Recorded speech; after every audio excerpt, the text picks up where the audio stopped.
Good morning to the honorable judges, respected timekeeper, and the audience.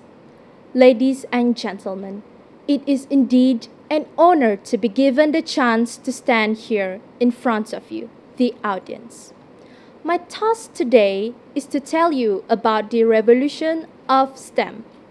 According to Malaysia Education Blueprint 2013 to 2025 PPPM, one of the components which is believed to transform Malaysian education to compete with the international education growing system is by emphasizing the importance of teaching science, technology, engineering, and mathematics, or known as STEM education. In the nutshell, STEM is an approach to help students in their education, equipping them in a 21st century skills for them to be able to survive in this reckless and competitive life. My dear audience, I want you to picture this situation. Centuries ago, people always moved from one place to another place. When the place was cold, they moved to find a warmer climate until they found a new invention of fire by our ancestor during early Stone Age or known as Lower Paleolithic. After decades, invention of fire being replaced by using bulbs in November 1879 by Sir Thomas Edison. With the help of simple science and mathematics knowledge, humans have managed to survive in this world until today and built a community by just the power of fire. My dear judges and fellow audience, I want you to picture another situation whereby people in past used to live in caves. It is the only place to protect our ancestor from natural phenomena like rain, thunder, and storm. Back then, caves are always far away from food and water sources. But with the help of architecture and engineering, humans started to build more comfortable shelters made from wood and stone that we now call Home Sweet Home. It is based on the oldest archaeological evidence of house construction comes from the famous Olduvai Gorge in Tanzania. So, if there is invention of technology, there is a house.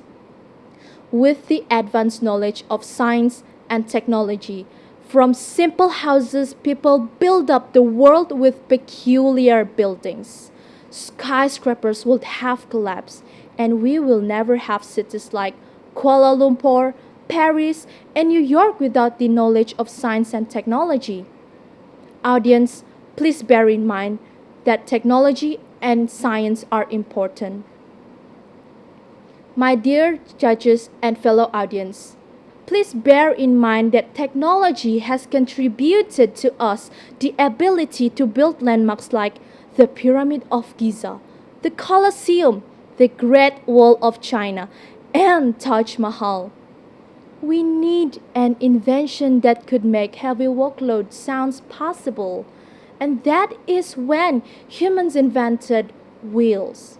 Without wheels, we will not have the medium of modern transportation. There will be no horse carriage, no cars, and even planes.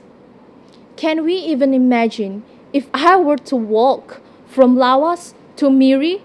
Surely the dreadful walkthrough can take up perhaps 2 days or more than a month.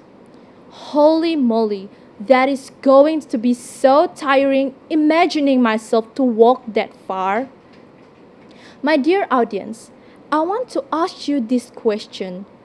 Have you ever heard about how the canon Isaac Newton discovered the existence of gravity?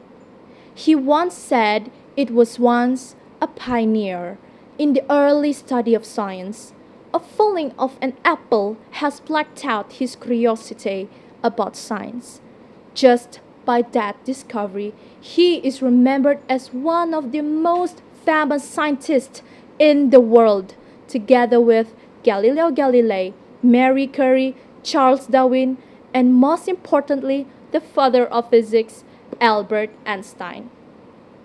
My fellow audience and judges, I believe most of us understand English language, right? Before I end my speech, let me give a pun. A real mathematician can mathematically mathematize mathematics in a mathematical mathematicalization. So if a mathematician can mathematically mathematize mathematics in a mathematical mathematicalization, why can't you mathematically mathematize? It's quite hard to understand, isn't it? Well, as long as that mathematic thingy can be related to my speech too. Anyway, that is all from me. Thank you.